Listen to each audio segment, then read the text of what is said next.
Hi, guys. Welcome to the Black Man Spotlight. Thank you so much for tuning in with me.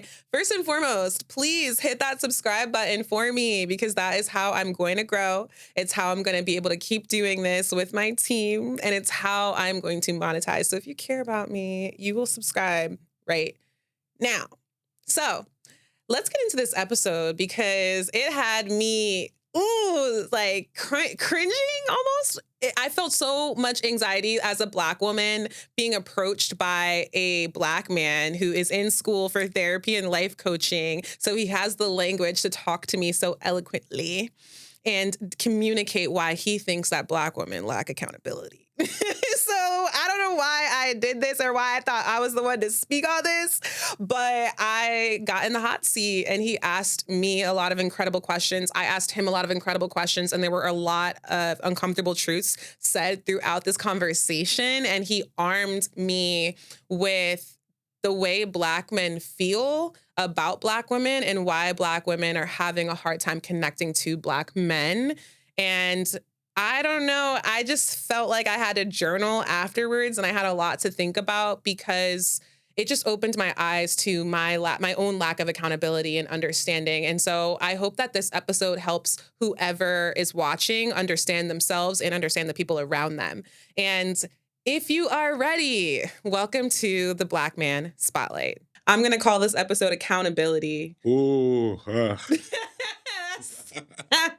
I'm going to have to call it accountability because as a Black woman and as a Black man, I'm sure we both have lived in Black families. We both grew up in Black families. We have Black mothers, Black fathers, cousins, aunties, nephews, all of the things. And I will say one of the hardest things that I have, like, ever accomplished or ever tried to do was to take accountability for how I made someone else feel, for how I showed up in someone else's life. And I know I'm not the only one. And I can sit here and say that there have been relationships where it is more comfortable for me to not take accountability, to blame, to play psychological games, and to make someone else feel bad for how they showed up in my life because I didn't want to, be accountable. And so I'm sitting here with Professor Odi. He is a licensed trauma therapist. Not licensed yet. Not licensed yet? We're working on it. We're going to get there. A pre-licensed trauma therapist who's come with me to sit down today to talk about relationships, trauma, accountability, and what we are experiencing as a community and what we need to do to get over that hump. So thank you so much for coming. Thank you for having me. Yeah. What do you think it is for Black women? Why do you think we have a hard time taking accountability? I kind of want to start there. Black women believe that they have had to pick up the slack of other people's mistakes for so long that is the accountability that they latch themselves to. And I'm not saying that that's not being accountable, but the reality of the situation is you are still accountable for the things that you have done in the midst of engaging in that level of reconstruction. From a woman's perspective, I will say, like, the number one thing that we as women want is, we want a Black man to show up in our lives as a partner. Mm-hmm. We want a Black man to show up in our lives as a resource, essentially, to help and to assist and to grow with. But I think as women, a lot of women feel, B. Simone just said this last week, well, why aren't Black men coming in my life and wanting me? And I think that a lot of Black women feel that frustration of, like, I want to assist you, but I don't think you're not so eager to assist me. So where do we go from there? I feel like a number of Black men have this concept or idea that the world has already assisted Black women more than the world has assisted Black men. And I recognize that. I get that. I understand that. That is not the fault of Black women. It just is not. It is not, right? The way in which Black women have been able to navigate through the systems of the United States of America to Black men seems like more social mobility. To Black men, it seems like more assistance. To Black men, it seems like all of these different benefits. But Black women also have the highest rate of femicide, right? Black women also have the highest rates of death on birthing tables. Black women have the highest rates of a number of things within this system. So is it that they really have more help? Is it that they really had more advancement, right? I think a number of Black men are upset that they have been held back systemically, and because Black women are the ones who are in the most proximity to them, that's who catches the most heat for that. But once again, y'all didn't have really nothing to do with that. Y'all didn't, right? I firmly believe now, on the other side of that, I think that that's a skewed narrative in a lot of different ways, right? Why do Black men not want to come and help me? Most Black men and Black women who earn over $100,000 a year are married to other Black men and Black women, right? Most Black men who we would consider to be upwardly mobile are married to Black women, right? So is it truly this idea of why do Black men not want to come help me? Or have we not taken the time within ourselves, both Black men and Black women, to challenge the narrative that we have about one another in our minds, right? Now, I will say that with Black men, a number of Black men, they have internalized white domination style patriarchy. So in other words, you can't out-earn me, you can't out-move me, you can't, because all of these things threaten my masculinity. Black men will fight about this tooth and nail. I really don't give a fuck. Your behaviors betray you. You get upset when this woman is upwardly mobile. You get upset when this woman has access to these things. You get upset when this woman out-earns you. Why? For what? To what end? How can you supplement this woman moving in this way? A number of Black women have also internalized white domination male patriarchy, right? Even though I make this amount of money, I still want you to be able to come in and do all of this work. Why? How does that benefit you? How does that supplement you in any other way but egotistically? You want to be, I've said it before, that the soft life or the glam life is white femininity painted Black. I would like to shout out Nicardo Morant for helping me with this podcast production. Nicardo, if it wasn't for you, this podcast would not be possible. You helped me with the editing, the video production, and the sound. And if anyone else is looking to start a podcast, make sure to reach out to Nicardo Morant at info@dreamrmedia.com. Okay, bye. That's what it is. That's genuinely what it is. And a number of Black women cannot stand hearing that, but that's what it is, right? I want to pause really quick. Go ahead. Is because, don't you think that it's almost empowering to see Black women taken care of and to see them allowed to live life softly and gently when we've seen the opposite for so long? I do believe that it's empowering, and once again, at what cost? At what cost? When we look at how it is, because once again, all of the ways in which we are contextualizing our relationship models are based upon white supremacy, are based upon white nationalism. If we look at the divorce rates in white communities, if we look at outside of when the cameras are off, when we look at how it is that these white folks engage in one another, do they really love one another? Or are they so concerned about their performances that they neglect their emotional spaces, right? So to everybody else, my life is glamorous, my life is this, my life is that. To yourself, oh, I have all of these things and I'm able to engage in all of this feeling of softness, this feeling of rest, right? Are you able to reciprocate that? Okay, that's a great question because I don't know if we talked about it on camera, but off camera you mentioned that can Black women allow Black men to rest and allow Black men to also experience a level of ease essentially that they aren't used to. And hold on a real quick second. Yeah. Because now I do mean to cut you off because I feel like I can take your question and ask it very succinctly. Can Black men engage in softness and in that quote unquote soft life without their masculinity being questioned? To the masses? No. There we go. No. There we go. No. So in order for you to be soft, I have to be what? Hardworking and I have to be hard all the time. Yeah. Right? In order for you to revel in this space, I have to be what? I have to be holed up. I have to be wound up. I have to be tightened up. Sacrifice. I have to consistently sacrifice.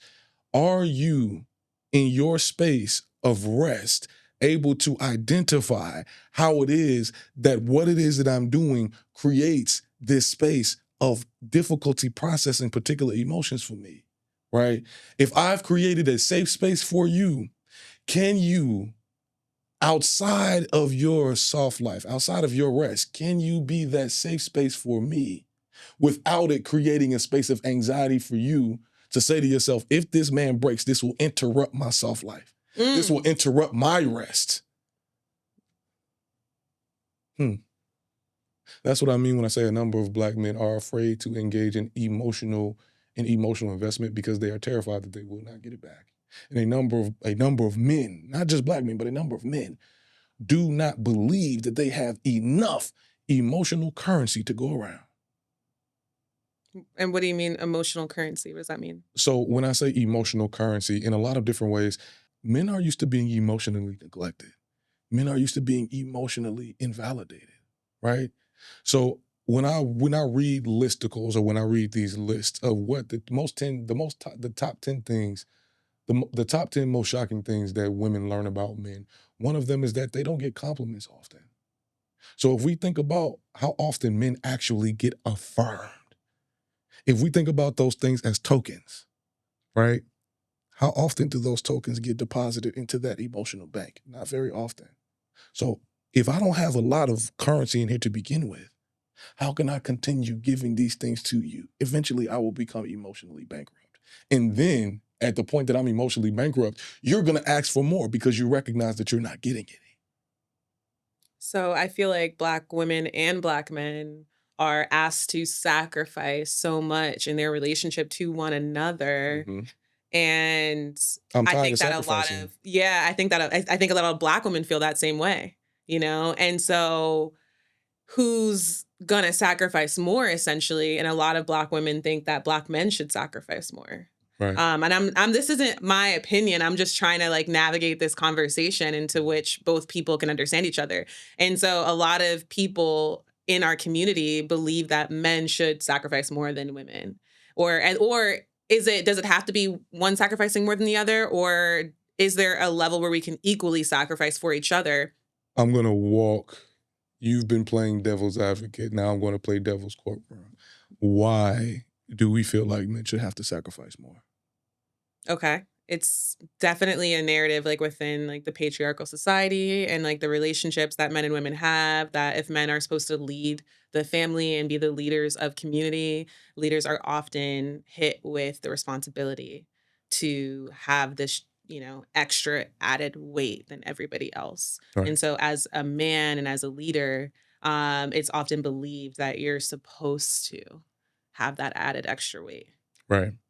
Now, I recognize that you identify patriarchy. Although Black men are complicit in patriarchy, they do not get a net positive return from patriarchy. So once again, if we're looking at this from a perspective of currency, how am I going to sacrifice more when I'm not given enough to sacrifice to begin with? That's a question. What do you need to be given? The ability to lift, carry, and move and have that social mobility without being interrupted by systemic processes.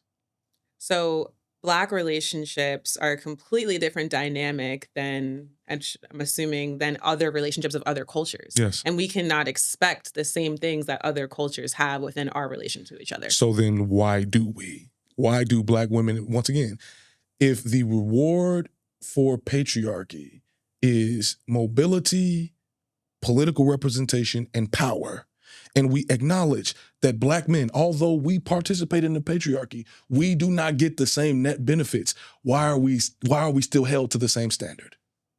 I guess I don't see any Black man advocating on a mass level or Black men advocating on a mass level for like to end patriarchy or to stop, you know what I mean? I recognize that. Participating in it. So because we're living in a system that Black men are wanting to be in, in order to live in that system and live under that system and live under those rules, the expectation should still be there, essentially. I understand that logic. Now I'm going to ask you a question. Would you argue that Black women do not want to be underneath the system of patriarchy?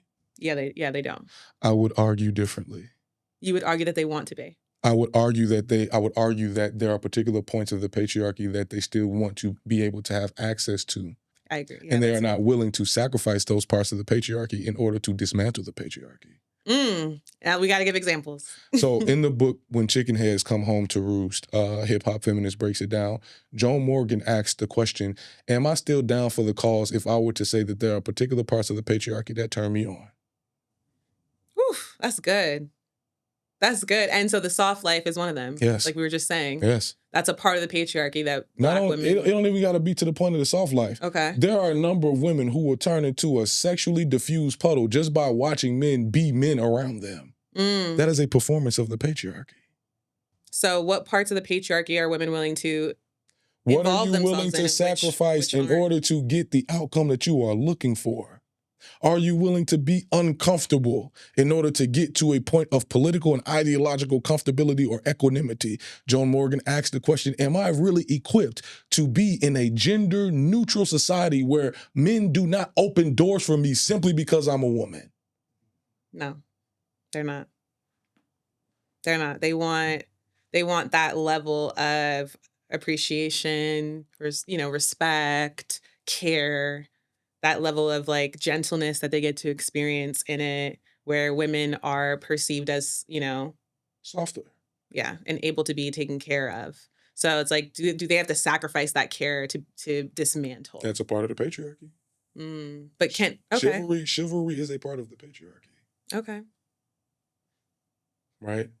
Now, am I saying that, once again, the question that you're asking me is, do I have to sacrifice this? Until we can create a space or until we can create a system where this is has equanimity or has the ability for both parties to engage? Yes. Yes. And what does a dynamic between a Black woman and a Black man who's sacrificing those things look like that's healthy? It's an episode of The Cosby Show. We talk about Heathcliff and Claire. I talk about Bill Cosby. We talk about Heathcliff and Claire. Make that very clear, right? There was an episode where Elvin, with his male chauvinist ass, Elvin asked Claire about the things that she does for her husband. And Claire, her response was extremely elegant, as Felicia Rashad always is. She says, I pour my husband a cup of tea in the evening the same way my husband will pour me a cup of coffee in the morning. And I think that one line is a variation of that. I may not have gotten it correct. But once again, it's about reciprocation. Are you willing to give back what it is that you are asking for? And a number of Black men or Black women are not willing to do that. Because reciprocation removes from the ideology that supports your feminine or masculine ego. Women don't do this. Men don't do this. I shouldn't have to do this. Why shouldn't you? You're an able-bodied individual. Because this chips away at my egotistical conceptualization of my femininity or my masculinity. So I want to break it down. Ideally what women are looking for, Black women, what they would love for is to be taken care of, not have to worry about the bills financially. They're looking for benevolent patriarchs. Yeah, you have the 50-50. You see that mortgage conversation that there's a trend going on in TikTok where a bunch of women are asking the man oh, I can't pay the mortgage this month. And the men that can't pay the full mortgage, women are praising them in the comments. And then the 50-50 couples, women are just trashing and making feel bad. But 50-50 is more Afrocentric. When we talk about Black contextualizations of relationships, we don't have as much role rigidity. We have role fluidity. The role that you perform is the role that you are strong at, or the role that you perform is what the situation calls for. There is no men do this or women do this. Who has the capacity, who has the resource, and who has the access to be able to do it? Because at the end of the day, it still needs to get done. When we are arguing about what a man does or what a woman does, that delays the process of the shit getting done. Just do it. So do you love him or do you love what he can do for you? Do you love her or do you love what she can do for you? So once again, I've said this before, people are more concerned about falling in love with a performance and a role than falling in love with the whole person. That's the reason why y'all out here getting divorced. Because you didn't fall in love with that whole person. You fell in love with what they could do for you. And that is patriarchy. That's capitalism. I love you as far as I can enslave you. So you're saying there's not a lot of love in the Black community? I'm saying there's not a lot of love in the West. And how would you describe love? Love is a consistent commitment to growth, whether or not that growth involves you or not. Can I grow with you even if you're growing away from me? Right? There is I think it was a whether it be Buddhist, Zen Buddhism, I'm not sure. If you truly love the flower when you see it on your journey of walking, do you pick it or do you leave it to continue to grow? If you pick the flower, you are removing it from its life force and eventually it will die. But you will have it with you as you continue along your way. But if you leave the flower to grow, you allow the flower to be in the environment where it needs itself the most, but you're going to have to depart from it. So the person who leaves the flower or the person who picks the flower, which person actually loves that flower more? The person that leaves the flower. Which means that a number of us show our love by picking the flower. We want you to be our possession. Yes. Right? Yes. I don't want you to have to love me. I want you to choose to love me. And a number of people don't have that security within themselves. A number of people don't have that security in their relationships. I feel like people don't have that security within like their households, within their finances. Like we're talking about the Black community is not doing financially well across the board in the West or, as a whole. And so we're at this standpoint where we actually really do need each other from a financial standpoint. Yes. And so I feel like it could feel like, asking for a lot when people are in fight or flight. I agree, right? But once again, why is it that the only conversation that we're having in relationships as it relates to Black folks is who's going to pay all the bills?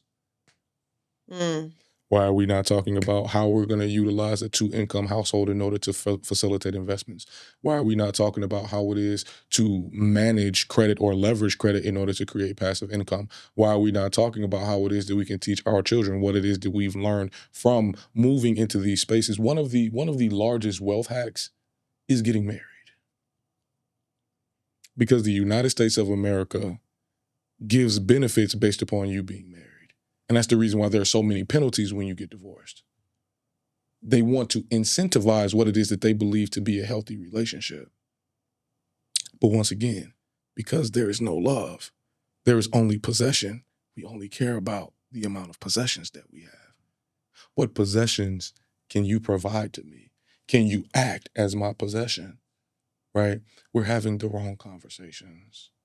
If you want to see the rest of this episode, you can subscribe to IG, TikTok, or Facebook because the 20-minute episode gets deeper. So thank you so much for tuning in, and make sure to follow us at affirmationsforblackmen.com and hit that subscribe button. Okay, bye.